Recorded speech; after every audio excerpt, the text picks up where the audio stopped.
I don't need this mouse at all, right? No, no, I don't think so. Okay. You just use that arrow.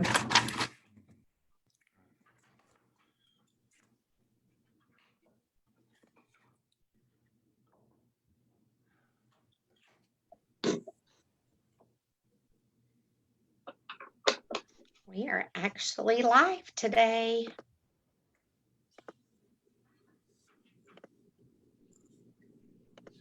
One, two, three, testing. Can you hear me? You're good. Okay, good. Hi, Fred. How are you today? Okay, good.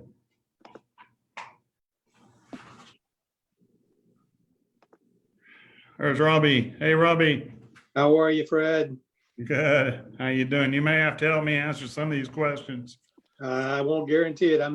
My science fiction height was in my 20s. I don't follow it nearly as closely as I did back when I was younger.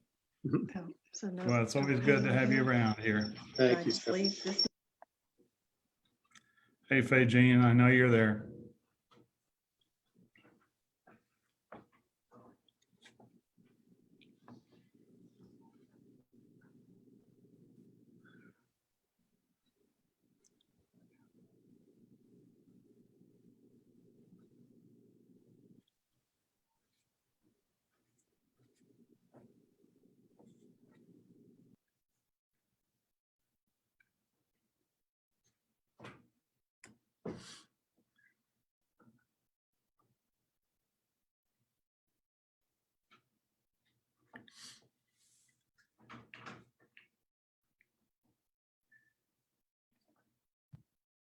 Your phone.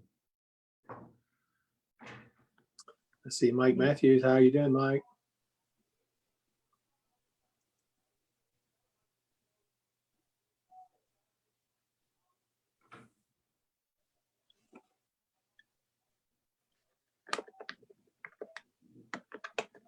I'm great, Robbie.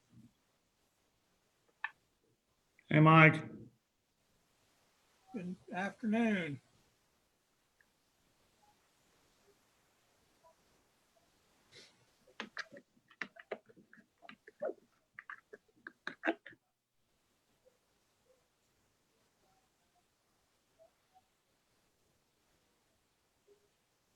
You start talking, now I'm going to start the timer.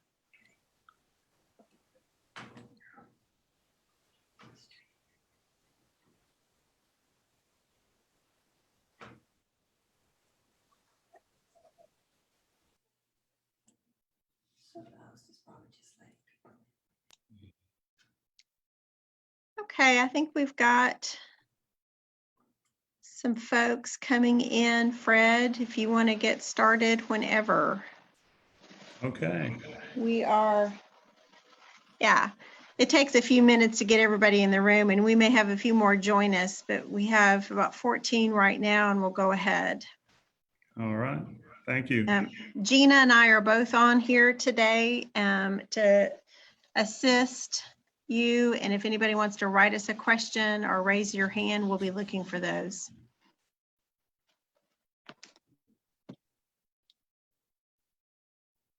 Lindsay. Okay, so we'll get started. May the 4th be with you. This is the 40th anniversary of Star Wars: The Empire. That's very fortuitous. That's another pun for two of us. We're going to talk about today is ET and meeting aliens, which is probably the most interesting, important part of science fiction, if not science. Well, we've all had close encounters of the third kind, at least in the movie theaters when we used to be able to go to movies, and War of the Worlds by H.G. Wells and their famous tripods. Let's start at the beginning. Where does the word alien come from? Well, it comes from the Latin, like most things that are either Greek or Latin in origin, which means other. The Greeks talked about the idea that other worlds might be inhabited by intelligent beings, and Lucian Samosta wrote in the 2nd century a true history where inhabitants of the moon are engaged in a space war against the Emperor of the Sun. But what's really interesting is if you go back, some very famous authors in some very renowned literature have written what can be considered science fiction, whether it's the astronomer Kepler or John Milton or Fontenelle or others. So science fiction and the ideas, the creativity goes back a long way. Even Voltaire talked about aliens, and he's talking about extraterrestrials where borders couldn't be guarded, wrote about the foibles and the follies of humans, as you would imagine Voltaire would write about. And so since then, science fiction has been about social fears and immigrants and walls, if not space, and their strange beliefs and customs in the 20th century. So the ideas of contamination, infection, losing out to more advanced technologies, and the era of Cold War, communism, brainwashing, losing controls, all show through in terms of science fiction. I guess I'll start with one of my favorite people, modeled after Jill Tarter, who was head of SETI. And she says in Carl Sagan's Contact, there are 400 billion stars out there just in this galaxy alone. If only one out of a million of those had planets, and if only one out of a million of those had life, and one out of a million of those had intelligent life, then there would be literally millions of civilizations in the galaxy. We'll come back to this idea. And she goes on and says, if not, what a waste of space. So it appears that aliens, or the idea of aliens, is all about us. Why are we so interested in knowing if ET exists? Or why are we so interested in knowing if aliens are out there? And I think that's the most interesting question of this whole presentation. Some people think it's a way to be saved. Blaise Pascal, the great mathematician, gambler, philosopher, says, you know, are we alone in the dark? And his famous quote, the eternal silence of these infinite spaces terrifies me.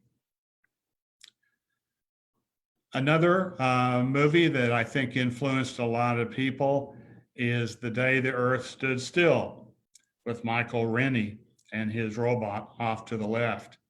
And Michael Rennie, as Klaatu says at the end, it is no concern of ours how you run your own planet, but if you threaten to extend your violence, this Earth of yours will be reduced to a burned out cinder. Your choice is simple. Join us and live in peace, or continue your present course and face obliteration. We shall be waiting for your answer. The decision rests with you. So I think we can see that this science fiction movie had some morals to produce. So why are we interested in science fiction? Well, it's a reflection of us. Not only do we want to find ET to help share the work and help find resources and shelter us, maybe in other planets, and protect us, and we're naturally curious about ourselves. Sagan says in all of our searching that the only thing we've found that makes the emptiness bearable is each other. So here you see a slide on some of the things that science fiction tells us about ourselves, the pogo effect. We have met the entity and the enemy is us. It helps us find monsters in familiar places about ourselves. It mirrors our fears and fantasies. It can morph into metaphors about sex, dehumanization, so on. Cautionary tales regarding the environment or nuclear radiation or even the Cold War. It can normalize what is psychologically unbearable.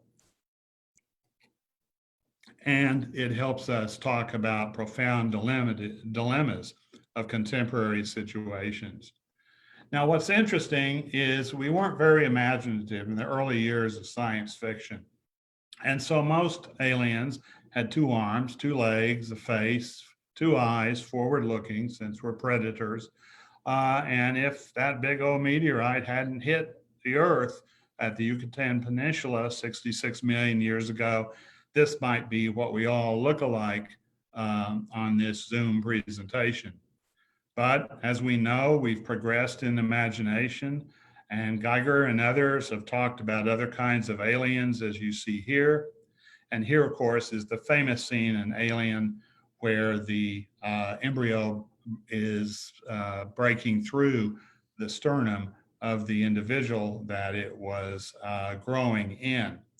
By the way, as an aside, some of you know that Hymenoptera, there's a certain kind of wasp called the Ecmenidae, where it buries its larva inside living caterpillars, and the larva develops, eats out the inside of the living caterpillars, and bursts through.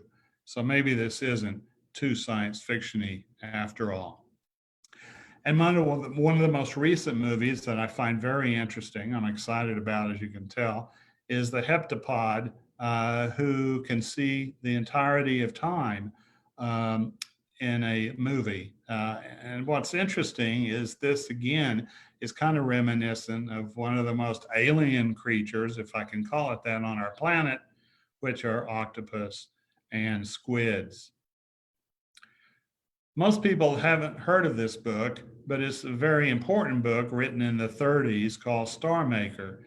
And in it, the author, OLAF Stapleton, decided that there were new kinds of aliens, and they had multiple legs, they were insect-like, they could be even plant-like, they could be in oceans, and even outside of our imagination, for example, intelligent stars, and I'm not talking about Hollywood here.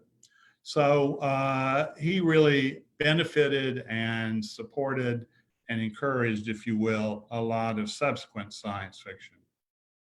My favorite alien is this one from Solaris. The planet is almost completely covered by an ocean of some sort of viscous water-like intelligence, and it thought it was being attacked when the people in the ship were trying to x-ray it, and it created exact replicas of people drawn from memories of the crew of the group brought to study this life form, and seemed to be associated with painful parts of their past. That's sort of like the Sphere by Carl Sagan. Why do we think there might be aliens out there? Well, we now know finally, as we look on our own Earth, and we have at this stage an N of 1, our Earth, that life, as Jeff Goldblum says in Jurassic Park, life finds a way. And so we find life wherever we look for it, in ice, in boiling springs, at the bottom of the ocean with extraordinarily high pressures, in extreme cycles, even battery acid with a pH of 0. I didn't know there could be a pH of 0. Intense radioactivity at the base of nuclear reactors, high salinity, high acidity, long periods of time. Tardigrades can live for decades and then be resurrected. So it really looks like, at least on this planet, wherever there is a laboratory naturally, that life will come up. There's pretty good evidence that biology is common in the universe. Organic molecules are found throughout the universe by virtue of our spectroscopic examinations. There's more alcohol out there than in all the fraternity houses on this planet. Life appeared very early in the history of our Earth, within a few 100 million years, which is very, very early. Maybe evidence that Earth and life elsewhere can survive under a wide range of conditions and occur almost naturally. So there's a lot of organic chemistry, a lot of places that life could occur. The life as we know it, and that's an important phrase, life as we know it, is based on carbon chemistry because of the nature of carbon. Silicon, as you'll recall from Mendeleev's periodic table, is right under carbon, but carbon is just perfect for multiple strong bonds and very lengthy chains of polycarbons. Liquid water seems to be the universal solvent, and life as we know it requires at least some kind of water. Sun-like stars that provide us with long enough lifetimes to undergo evolution. Habitable zones called the Goldilocks zones, where water is neither gas nor frozen, but liquid for the ascension of life. And probably an atmosphere is needed and gravity. We don't want to be tidally locked where one part of the planet is always facing the star and the orbit is not too eccentric, so the seasons aren't too crazy. And you may need a big planet to run interference to attract all the asteroids and meteors that are left out there by the planet organization. So here is just an artist's rendition of some of the planets that might harbor life. The life most likely spots in our solar system is Mars. There is water in polar caps. Europa, Jupiter's moon, which has heat by virtue of the tidal gravity of the large planet Jupiter. Saturn's moons. We don't know how many moons there are in there. The total in the solar system is probably over 160 moons. Saturn has at least 70 or 80, but maybe more within the rings. So these are the places that are most likely to have some kind of life, albeit probably not intelligent, but life in terms of single cell organisms. Here's the internal structure of Europa, and you can see in blue that there is a subsurface ocean in which life may occur. Now, you've heard this a little bit before from Dr. Arroway, Jill Tarter, but in 1961 in West Virginia, this man, Frank Drake, called together 7 or 8 very famous scientists, geologists, anthropologists, cosmologists, etc. And he suggested that, maybe the way to approach life on other worlds would be a formula. And so that the number of communicating civilizations in the galaxy, that's N on the left, is due to the number of stars in the galaxy times stars that have planets, times stars, planets capable of sustaining life. Life actually evolves, it becomes intelligent, it's able to communicate, and it lives long enough, it doesn't destroy itself to send out information and messages. And so this is the very, very famous Drake formula that, if you will, is the basis of all of astrobiology. So the first place to look is with radio waves and messages from other planets, other stars, other solar systems, other galaxies, using Earth-based phenomenon. There are challenges with this radio wave astronomy or communication. Where do we point? There's a lot of places up there in the sky, northern and southern hemisphere. There's more than 20 billion Earth-like planets in our galaxy alone. Using entirely different frequency, they may, I sound like Yoda here, use of laser beams. Laser is very powerful, but it's very focused. And of course, as you know, energy falls off at the square of the distance, the reciprocal of the square of the distance. And of course, there may be totally unexpected modes of communication, just like there may be life as we don't know it. But you can participate. Here's a screenshot of the saver from SETI at home, which you can use. Your computer can stay on at night while you're sleeping and help search, help SETI and METI and NASA and others search for evidence of extraterrestrial communication. So how do we find exoplanets? The first one described in 1995, and I'll show you how many we've found so far. Mainly 2 ways. If you're out walking a big dog on a leash and the dog is wanting to go this way or that way or this way, you're going to wobble a bit if it pulls you. And that's exactly what happens to the stars if it's surrounded by big planets with eccentric orbits. And so that's called the wobble technique. And we can see whether the star wobbles toward us or away from us using regular physics. The transit method, things have to be aligned just right, but if the planet passes in front of the star, it may dim the star just a touch. And with that information, over time, you can decide that the star actually does have a planet. Obviously, we've sent up a lot of satellites because our atmosphere is not conducible for certain wavelengths of the electromagnetic spectrum, and this gets beyond the atmosphere. Here's the latest catalog from yesterday. There's over 9,000 candidates of exoplanets. Almost 5,000 of these have been confirmed in 3,000 planetary systems, and over 600 planetary systems have more than one planet. On average, every star has at least one planet. 1/5 of the stars have an Earth-like planet between the size of Earth and Neptune. And these are within the habitable zone, the Goldilocks zone that we talked about. The important take home is we thought our solar system was typical, right? 3 inner planets, 2 large planets, 2 or 3 icy planets. Well, the old saying, when you've seen one, you've seen one. Our solar system is actually somewhat unique. All the solar systems that have been found with these exoplanets are different.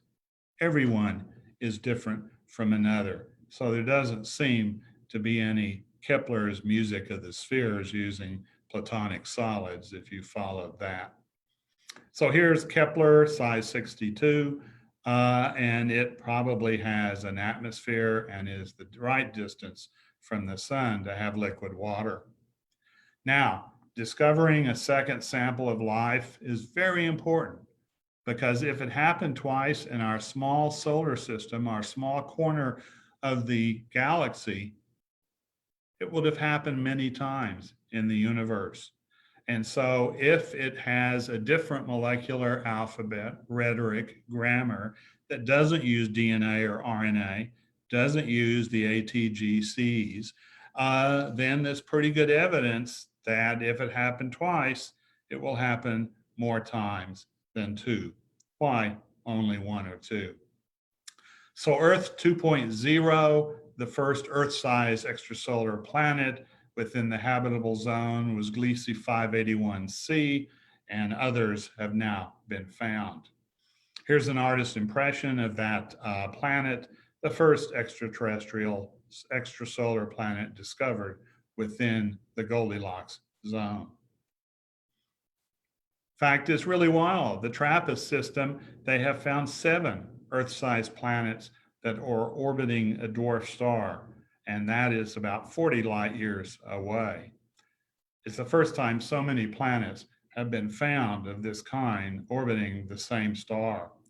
Our planetary system, as I said before, is really unusual, although when that's all we saw, that's all we had, we thought we were quite typical. Maybe we're not as typical as we think. And recently it's been shown that, well, that was underestimating the number of habitable planets in our Milky Way galaxy by itself. And there's probably at least 40 billion habitable planets in our Milky Way galaxy. And by the way, the total number of stars, counted them last night, is in the trillions and not the billions.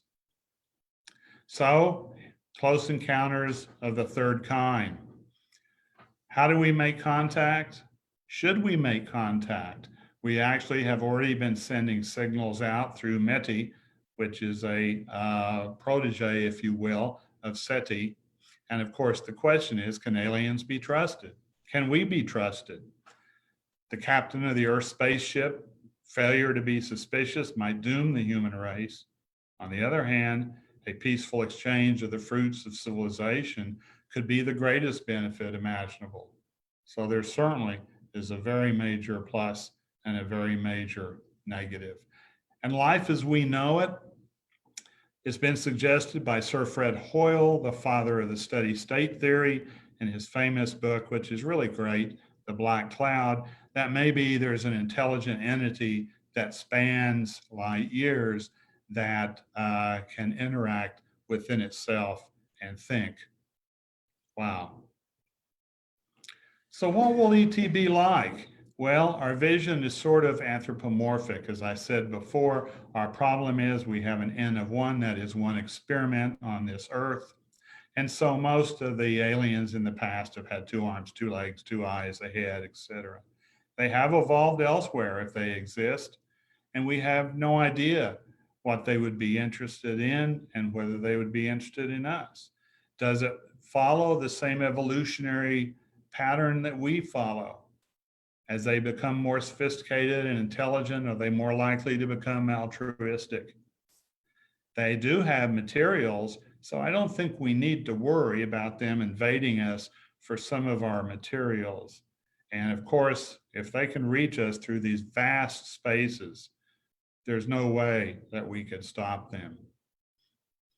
So why is it that so many science fiction aliens are presented as monstrous or hostile? It's about 80%. The anxieties are dominant when science fiction emerged as a genre in the 19th and 20th centuries, and they were projections of ourselves. Invasion, contamination, illegal migrations, infection, mind control. And so science fiction can often play a mirror of us. Stephen Hawking, the great philosopher as well as cosmologist, quantum physicist, said, "We only have to look at ourselves to see how intelligent life might develop into something we wouldn't want to meet."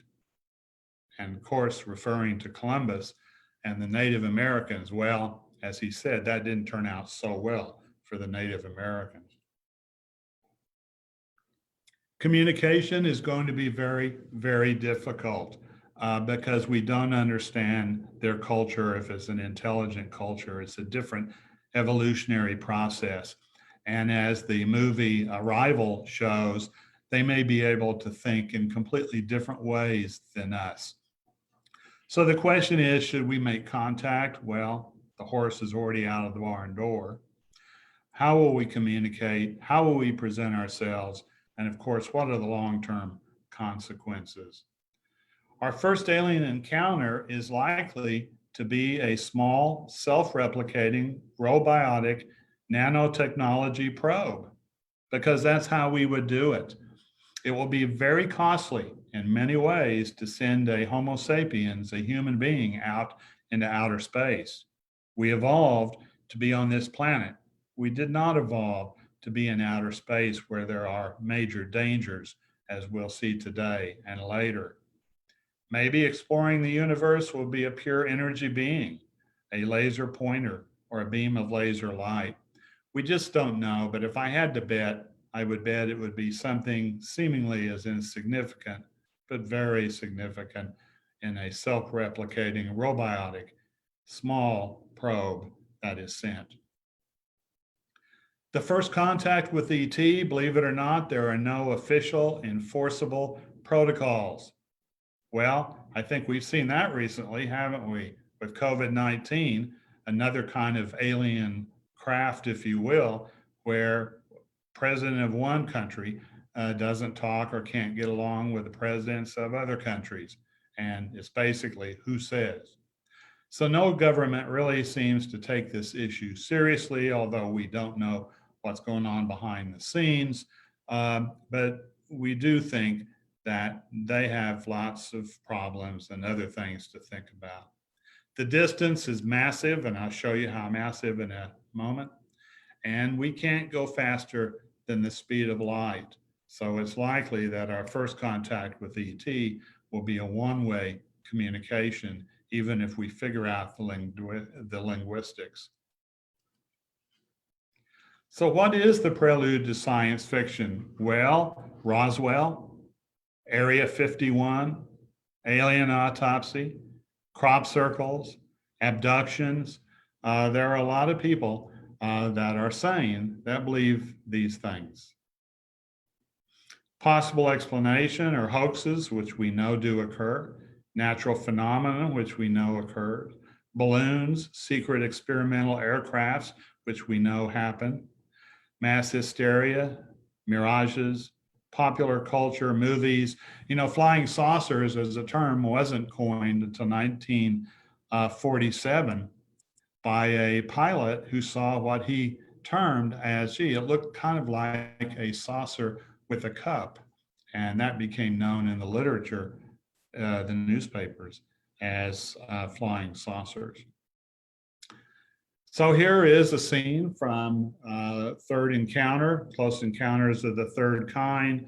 And interestingly enough, this was not computer generated. These were all little girls made up in rubber suits, which I thought was kind of interesting.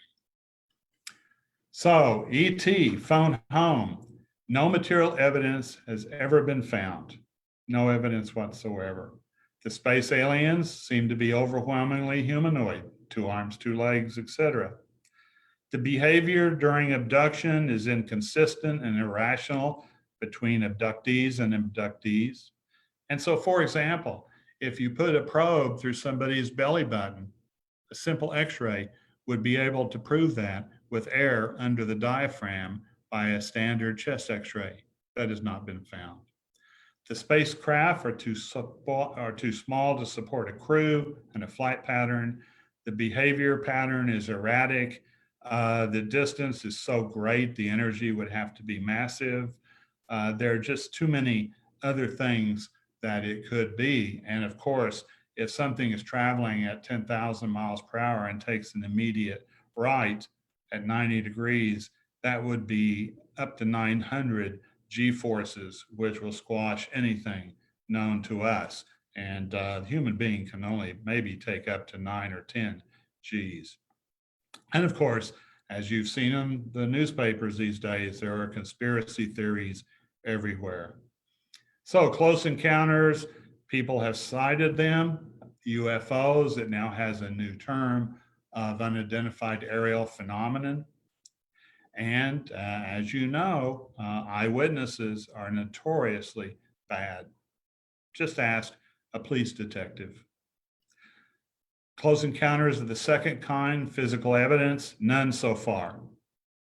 Third kind, direct contact between humans and aliens.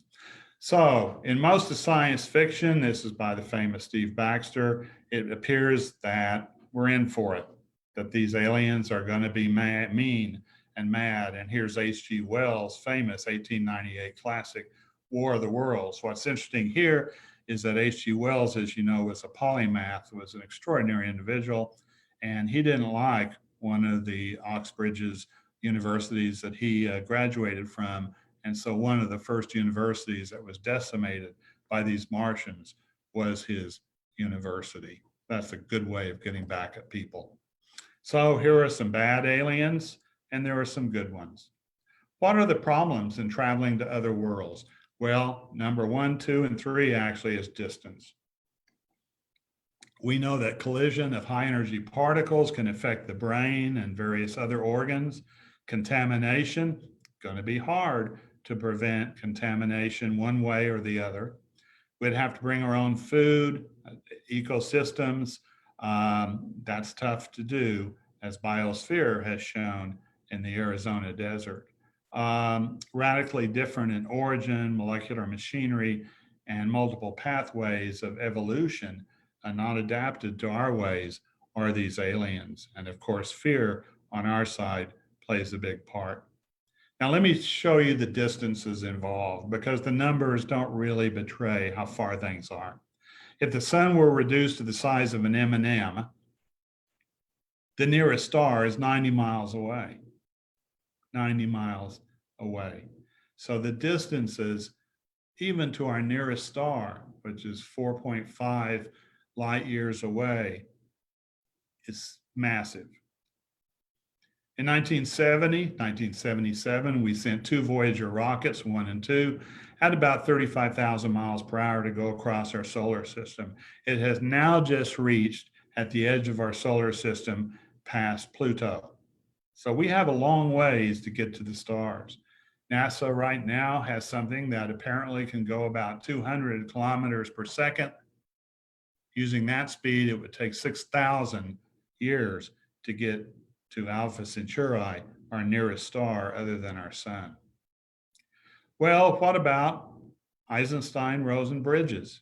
What about wormholes? where you can actually not go through space, but actually take a shortcut. Well, we don't know if they exist. We don't know how to keep them open. And I don't think I'd want to be the first to try that shortcut through space. Space medicine is quite interesting. I know people involved in this, and the take home is that our Homo sapiens are adapted to the surface of the Earth, our size, our gravity, our environment. Space is very dangerous. I know a person who was the world's expert in bone metabolism, and he and 20 other doctors, medical doctors, got together and they voted at the beginning of their discussions how many wanted to go to Mars, and 19 to 20 said yes. And at the end of their week-long discussion, 19 to 20 said no, don't want to go. Personal confinement, you can't just walk out if you're angry at somebody. We've had some recent information experiment in that, haven't we? Fast-moving particles can go through a lot of things, including your brain. There's evidence for that I can give later. Other physiologic changes, as you know, we had a recent experiment with the twins where one of the identical twins stayed on Earth and the other went up. And there are indeed changes in the eye and vision and heart and hemodynamics and bone density, even if you exercise like crazy, muscle loss, sleep disorders, and you can read all the things. Maybe we just weren't meant to be in space, but eventually we have to go because things are going to happen to our planet. Other issues in space, you probably have seen the Apollo movie. The problem there was not lack of oxygen. The problem was getting rid of CO2. We can bear, if you will, a little variation in O2, oxygen, but CO2 is poisonous for us. And of course, there's exposure to all kinds of things. Fermi's paradox, Enrico Fermi was pretty smart. At one lunch in 1950, he said to a bunch of friends, if the aliens existed, where are they? Why are they not here? Well, there's all kinds of reasons. Maybe it's the distance. They haven't gotten the message. They got the message, but they don't want to come to the party. They destroyed themselves first. Maybe they're already here. We just don't know it, and we're not looking in the right places. Exploration, we certainly have sent a lot of bodies, and I'll talk about this at the last presentation, a lot of bodies to the moon and other solar system planets and moons. There's been over 1,000 unmanned robotic missions and even manned missions and women's missions. So as I come toward the end, ships to other planets and stars, the distance is very far. We'll have to talk about multi-generational ships, suspended animation somehow, that's very difficult. Transhumans, maybe genetically modify us, send the clones or the embryos, maybe just send the DNA codes, sending the person's entire brain, and as I said before, maybe nanobots, which are small, and we don't have to worry about human life. The most efficient way to travel these distances is to have the most exit power of the rockets, and the most efficient way is matter antimatter, and using a gravitational slingshot around, for example, a black hole, as in the movie Interstellar. We need to have ways to protect the passengers, and we will need robotics and miniaturization. In essence, there won't be any mass migration of humans off this planet. We're sort of, for whatever reason, quarantined on this planet. I'm going to end with this book, which you may want to get. It's a small little book, and it goes through a bunch of myths. Aliens probably don't want to eat us. Aliens probably don't want to breed with us. Aliens probably would not look like us. Aliens would be living creatures. Well, they probably would not be organic, but robots, as I've said before. They're going to come here to steal our water and our metal. Well, there's a lot easier ways to do it than to cross the distances and fight with humans. And it will probably be if there's carbon-based life forms, researchers, biologists, anthropologists that want to learn about our culture. So I'm going to end with Carl Sagan, who was still looking, and had an idea of what would happen if we did have contact with other intelligent beings. And I would refer you to that book as well. So I'm going to stop there and see if we have any questions. Thank you. Fred, we do have some questions that are in the chat room that came on earlier. Okay. Let's see. Roby had just a comment kind of thing. He said that we still have a tendency to make aliens like us, but he also asked, is that a good decision?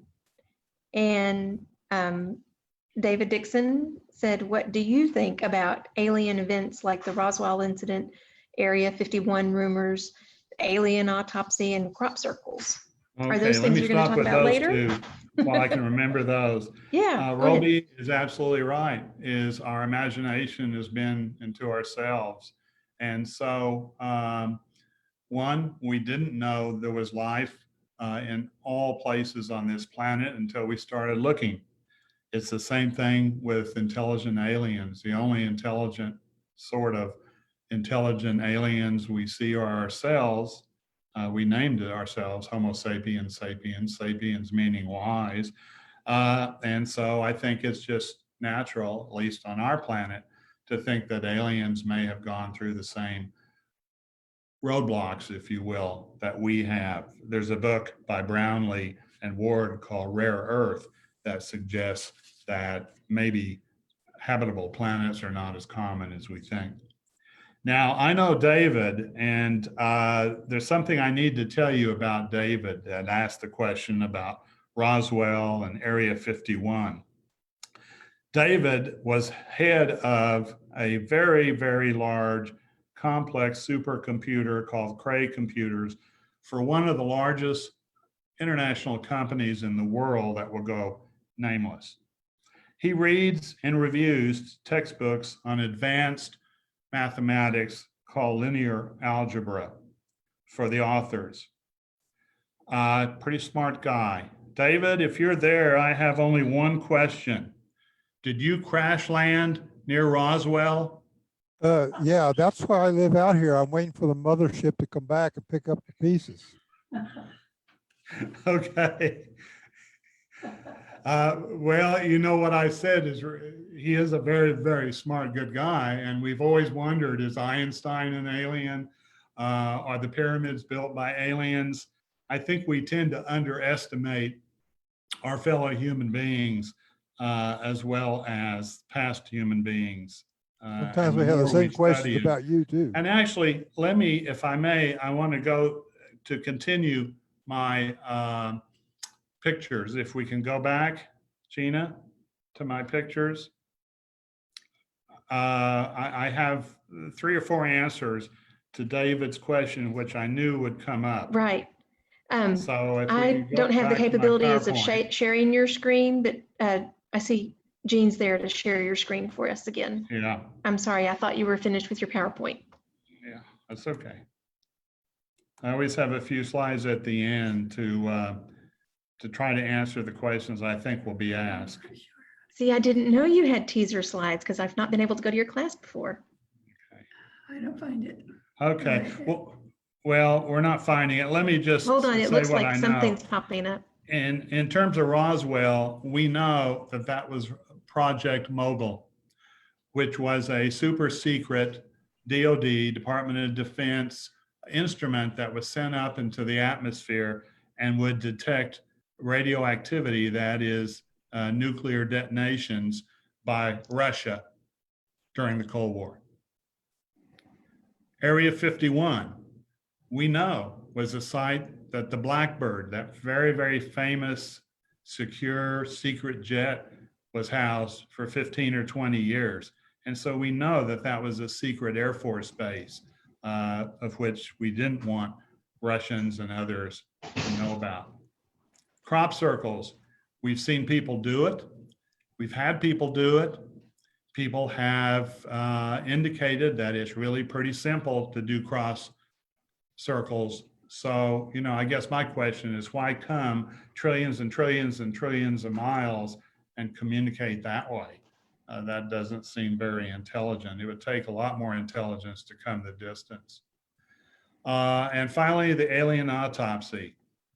Now you're in my area because I've done autopsies, and I can tell you that the alien autopsy that was filmed, we know who filmed it, we know where it was filmed, we know the people off the street that were brought in, and I can tell you that the head of the autopsy service at University of Texas, Houston, looked at it and said everything was wrong.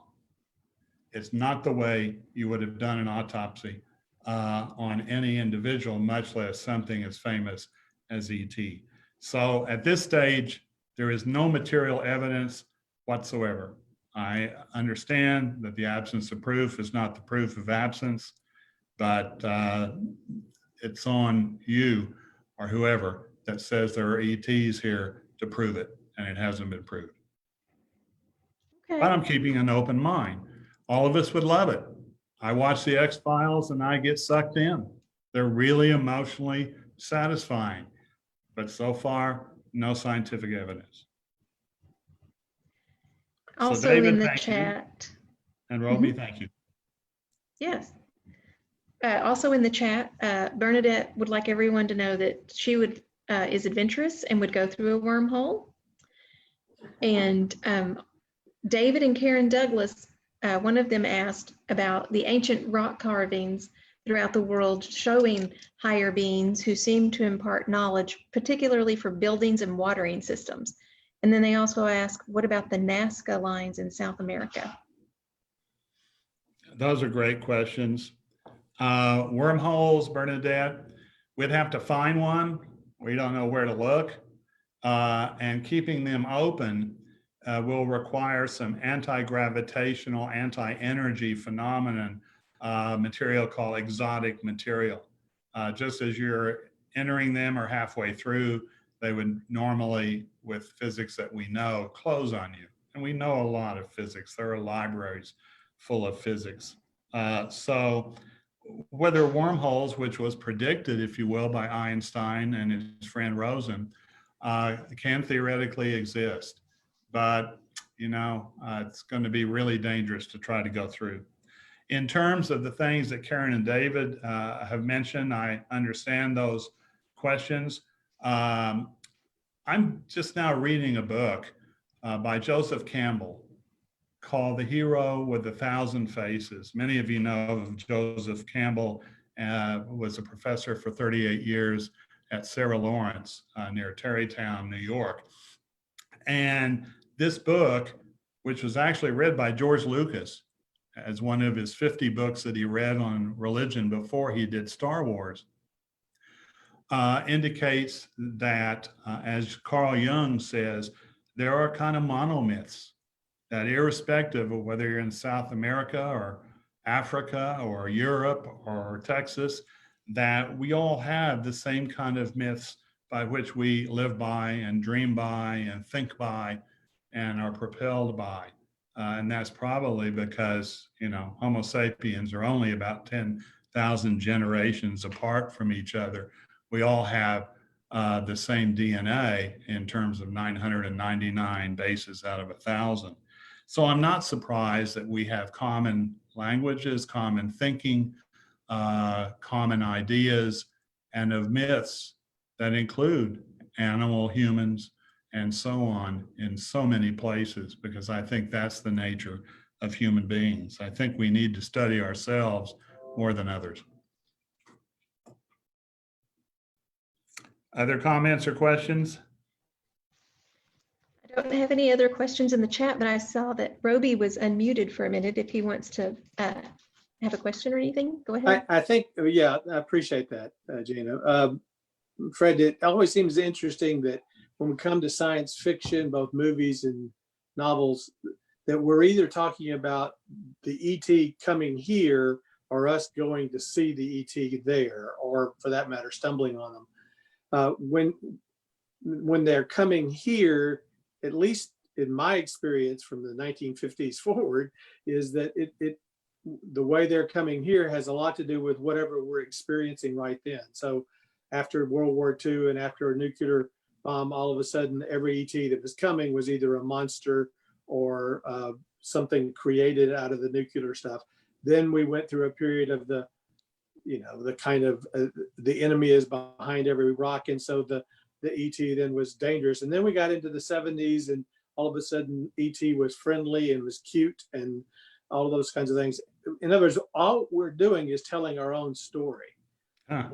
I don't disagree with that. I'm not quite sure how we would tell any other story, but I just thought you might want to comment on that. That's a magnificent. I love the way you said that. All we're doing is telling our own story. And it's really true. You remember from the 50s about the giant spiders called Them? Well, that occurred. It won't occur, but that occurred presumably in that movie with James Arness, who, by the way, played the monster in The Thing, but that's another story. Is that basically we model what's going on. We are subject to the environment in which we grew up. And so the nuclear radiation fears in the early 50s were manifest in, for example, that movie, Them. And you're absolutely right. We are a subject, a product of our culture, just as Einstein was. Now, he changed things, but he was also a product of his culture. That is, assuming he wasn't an alien. Other comments? All right, again, I'd like to thank Faye Jean, who got me involved in all of this. And next week, we're going to talk about multiverses. As E.E. Cummings says, there's a hell of a great universe next door. Let's go. Thank you, Fred. Thank you very Thanks much, for Fred. everyone. Great And class. thank you very much. It is wonderful. Another really good one. Bye. Fun as always, Fred. Oh, thank you, guys. Share the word. LifeQuest online classes this spring and summer are free and open to the public. Glad everybody's here. Okay, Fred, I'm not going to take you back on the mothership. Thank you. Live long and Bye. prosper, I had to Fred. practice that. Yeah, that's hard to do. It's hard to do. That's funny. Hey, Ann, I'm glad you're here. And Janet. Hey, Jean, it's always good to see you. Bye, Go ahead and everybody. stop the Bye, recording. Robert. Oh, yeah. Aaron, it's a wrap. Thank you. Thank you, Fred. Thank you, We'll have it on the guys. website soon. I appreciate all the help from LifeQuest. Lord knows I need it. And I'm sorry, Jeannie. I cut your PowerPoint short. I didn't know you had extra slides, but I'll know Oh, that well, next week. I should have told you. It was fine. No, I'm sorry. I remembered You- who said what.